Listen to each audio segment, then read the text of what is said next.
Hello दोस्तों, स्वागत है आपका मेरे एक नए वीडियो में लैब टेक्नीशियन विनू में। आज हम CRP C reactive protein test होता है, वो टेस्ट क्या होता है इसके बारे में बताऊंगा और किस प्रॉब्लम की वजह से ये टेस्ट करवाया जाता है उसके बारे में बताऊंगा। तो सी रिएक्टिव प्रोटीन एक प्रोटीन टेस्ट होता है जिसको लिवर सिंथेसाइज करता है और ये protein test tissue injury, bacterial infection या वायरस इन्फेक्शन होता है उसके लिए करवाया जाता है। और इसको परफॉर्म करने के लिए मेरे पास ये देखिए अरबा का सीआरपी का किट है और उसके साथ ये लिटरेचर आया हुआ है, तो इसके बारे में देख लीजिए थोड़ा। तो इसमें ये क्लिनिकल सिग्निफिकेंस है, ये टेस्ट है, इसमें ये सीआरपी इंक्रीज होता है और इसका ये प्रिंसिपल दिया हुआ है। और इसमें सबसे इम्पोर्टेंट होता है ये अपने लिए ऐसे पैरामीटर्स, इसमें ये देख लीजिए, इसमें सब कुछ ये सैंपल वॉल्यूम, रिएजेंट वॉल्यूम दिए हुए हैं और इसमें जो वाटर ब्लैंक सारे पैरामीटर दिए हुए हैं। और ऐसे प्रोसीजर में ये देख लीजिए जो रिएजेंट होता है R1, इसमें ये 800 माइक्रोलीटर और ये जो रिएजेंट R2 होता है वो 200 माइक्रोलीटर दिया हुआ है और सैंपल का वॉल्यूम होता है वो 10 माइक्रोलीटर होता है। तो हमारे यहाँ मशीन में इसको 400 माइक्रोलीटर R1 और R2 100 माइक्रोलीटर और रिएजेंट की जो वॉल्यूम है वो 5 माइक्रोलीटर सेट की हुई है। और इसमें ये जो रेफरेंस वैल्यूज होती है, नॉर्मल वैल्यू, ये 6 mg पर लीटर होती है या इसको कह सकते हैं 0.6 mg पर DL। सीआरपी टेस्ट परफॉर्म करने के लिए ये अरबा का मेरे पास सीआरपी का R1 का रिएजेंट है और ये सीआरपी का R2 का रिएजेंट है और ये जो साथ में कैलिब्रेटर या कंट्रोलर आता है वो है। इसमें मैं आपको जो ये सीआरपी है इसको कैलिब्रेट करके भी बताऊंगा और जो एक टेस्ट परफॉर्म कैसे किया जाता है वो भी बताऊंगा। तो इसमें ये जो रिएजेंट है R1, इसको लेना होता है 400 माइक्रोलीटर। तो हमने ये 3 टेस्ट ट्यूब लिए हैं और इसमें 400 माइक्रोलीटर पिपेट की सहायता से रिएजेंट R1 ले रहा हूँ। तो तीनों में 400 माइक्रोलीटर रिएजेंट R1,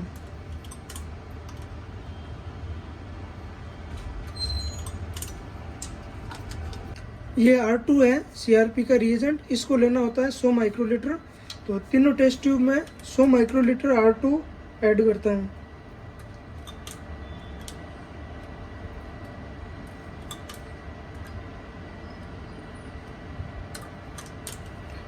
ये अपने पास सीआरपी का जो रिएजेंट है वो बन के तैयार हो गया है।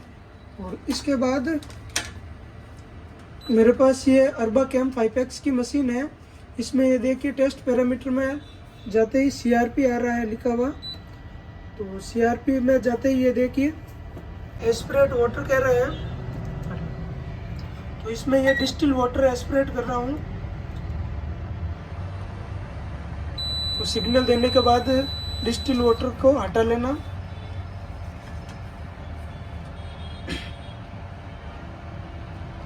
ये देखिए, इसके बाद इसमें ये देखिए यहाँ पे दिखा हो रहा है एस्पिरेट स्टैंडर्ड। अगर हम कैलिब्रेटर यूज कर रहे हैं, कैलिब्रेटर लगा रहे हैं, तो इसमें आपको स्टैंडर्ड एस्पिरेट स्टैंडर्ड है, इसको ऐसे ही रखना है और इसमें 5 माइक्रो कैलिब्रेटर लेके इसको पिलाना होता है।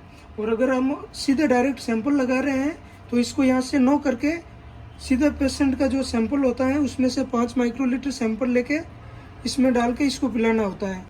ये हमने 3 टेस्ट ट्यूबों में रिएजेंट भरा है। तो इसमें ये जो फर्स्ट रिएजेंट है इसमें स्टैंडर्ड लगाएंगे और सेकंड रिएजेंट है इसको एज स्टैंडर्ड सैंपल के तौर पे लगाएंगे। तो इसकी जो रिएजेंट की वैल्यू होगी वो अगर अपने ये जो रिएजेंट की कंसंट्रेशन है इसके बराबर आती है तो अपना ये जो इसमें फैक्टर सेट हुआ है वो बिल्कुल सही है। और ये जो थर्ड है, ये जो पेशेंट का सीरम होता है उसका जो सीआरपी है वो लगाएंगे। तो सबसे पहले इसमें स्टैंडर्ड लेते हैं 5 माइक्रो स्टैंडर्ड लेके अच्छे से मिक्स करके इसमें ये देखिए एस्पिरेट स्टैंडर्ड बता रहा है, अच्छे से मिक्स करके इसको एस्पिरेट करना होता है। बीप के बाद इसको टेस्ट ट्यूब को हटा लेना होता है और डिस्कार्ड कर देना है। और इसमें ये लगभग 120 सेकंड लेगी। इसके बाद आगे का प्रोसेस बताऊंगा मैं। 120 सेकंड के बाद इसमें सेव न्यू वैल्यूज हैं। तो अगर हमने इसको कैलिब्रेट किया है तो इसको यहाँ से यस करना होता है, और यस करने के बाद यहाँ देखिए फैक्टर चेंज हो गया है। और इसके बाद हम एज ए सैंपल के तौर पे कैलिब्रेट लेंगे, तो 5 माइक्रो कैलिब्रेटर लेके इसको एज ए सैंपल के तौर पे पिलाएंगे।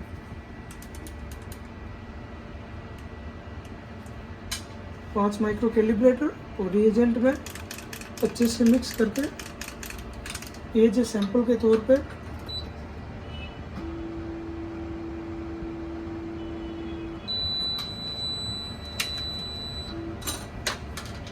तो इसमें ये जो कंसंट्रेशन होती है जो हम एज ए सैंपल पे पिलाते हैं, तो इसकी अगर 65.92 है तो इसके बराबर लगभग हो तो अपना ये जो फैक्टर सेट हुआ है वो बिल्कुल सही होता है।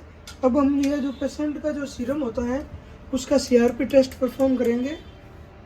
तो इसमें से 5 माइक्रो सीरम लिया और रिएजेंट में अच्छी तरह से मिक्स करके